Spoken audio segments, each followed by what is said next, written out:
اعلان بالفور 1917 یہودی آباد ہونے شروع ہو گئے، اور اصل میں اسی کے لیے خلافت کو منسوخ کرایا گیا۔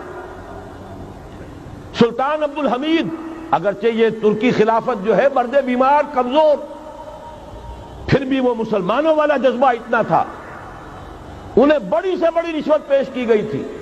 ظاہر بات ہے یہودیوں سے بڑھ کر رشوت دینے والا کون ہو سکتا، جن کے ہاں ایسے بینکر ہوں جو 40 بلین ڈالر کا ایک چیک لکھ سکیں۔ پھر یہ کہ ان پر سیاسی دباؤ بہت ڈالا گیا، انہوں نے جب تک خلافت عثمانیہ برقرار رہی یہودیوں کو فلسطین میں آباد ہونے کی اجازت نہیں دی، کہ جو معاہدہ کیا تھا حضرت عمر نے رضی اللہ تعالی عنہ، خلیفہ ثانی نے، خلیفہ راشد نے، ہم اس کے پابند ہیں اور ہم یہاں یہودیوں کو آباد ہونے کی اجازت نہیں دیں۔ لہذا انہوں نے اس خلافت ہی کا بستر طے کرایا، اس لیے کہ نہ رہے بانس نہ بجے بانسری، نہ مسلمانوں کی وحدت ملی کی کوئی علامت دنیا میں باقی رہے، اور نہ مسلمان کسی مسئلے پر جمع ہو کر کوئی موقف اختیار کر سکے۔ اعلان بالفور کے نتیجے میں آباد کاری شروع ہوئی۔ 1948 میں اسرائیل قائم ہو گیا، معجزہ ہو گیا۔ 1967 میں اس کی توسیع ہو گئی۔ اس میں ایک بات اور بھی عرض کر دوں، یہ سارا کس طور سے ہوا ہے کام؟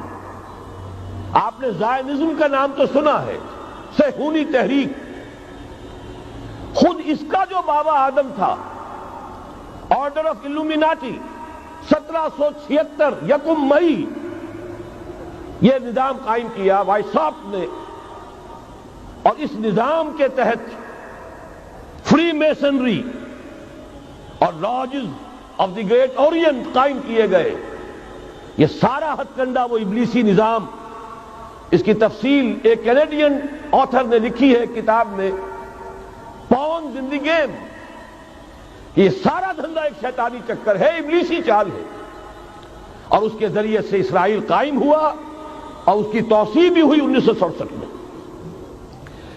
اب یہاں تک پہنچنے کے بعد ان کے پیش نظر بقیہ دنیا کی تسخیر اور اسے فتح کرنے کا معاملہ ہے، اور سب سے بڑھ کر اسلام کی بیخکنی اور اس کا راستہ روکنا، یہ ان کے پیش نظر ہے۔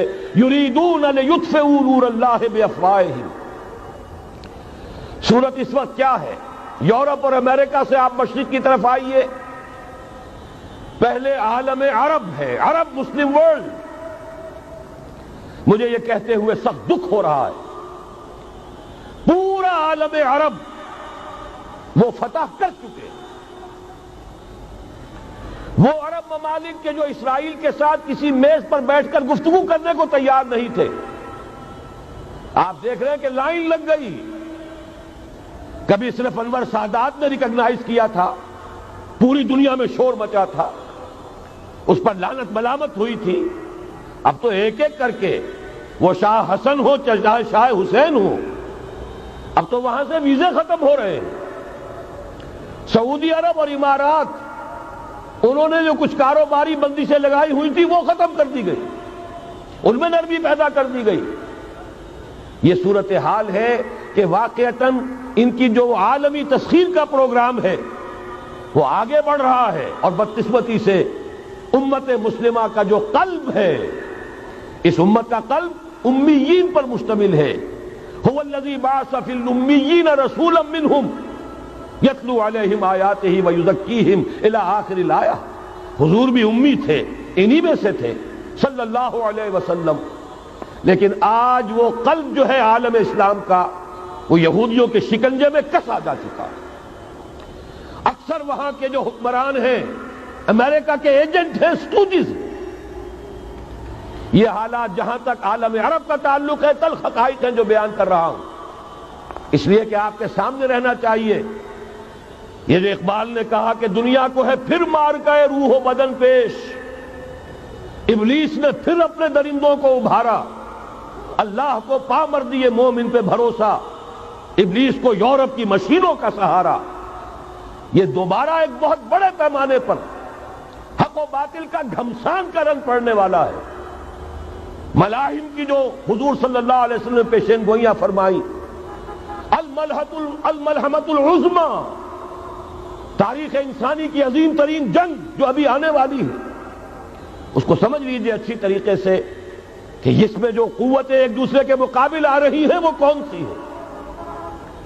نیو ورلڈ آرڈر کہنے کو امریکہ کے زیر قیادت ہے، حقیقت میں امریکہ خود یہودیوں کے پنجے میں ہے۔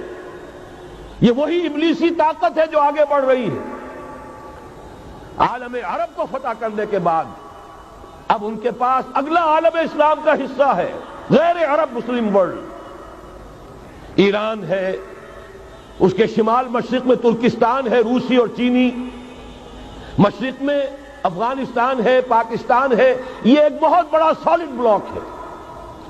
اس کے بعد اگرچہ ہندوستان آتا ہے، بھارت، ظاہر بات ہے کہ وہاں مسلمان اقلیت میں ہیں سوائے کشمیر کے، لیکن یہ نوٹ کیجئے کہ وہاں بھی کم سے کم 15-18 کروڑ مسلمان موجود ہیں۔ آج بھی دنیا کا سب سے بڑا ملک جس میں مسلمانوں کی تعداد اور جن کی نفری سب سے بڑھ کر ہے وہ بھارت ہے۔ اس کے بعد پھر انڈونیشیا، ملائیشیا ہے، اس سے آگے ہے پھر فار ایسٹ، ابھی انہیں فتح کرنا ہے۔ نیو ورلڈ آرڈر کا یوں سمجھیے کہ ابھی یہ ہارڈ نٹ ٹو کریک، ابھی ایک لوہے کا چنا ہے، چائنا کی شکل میں موجود۔ اور مجھے یاد آ رہا ہے ڈی گال کے الفاظ بہت سے لوگوں نے سنے ہوں گے، اس نے کہا تھا کہ ہم نے خام خواہ روس کو اپنا دشمن بنا لیا ہے، وہ تو ہمارا بھائی ہے، وائٹ ریسس، وہ تو بنیادی طور پر یورپین قوم ہے۔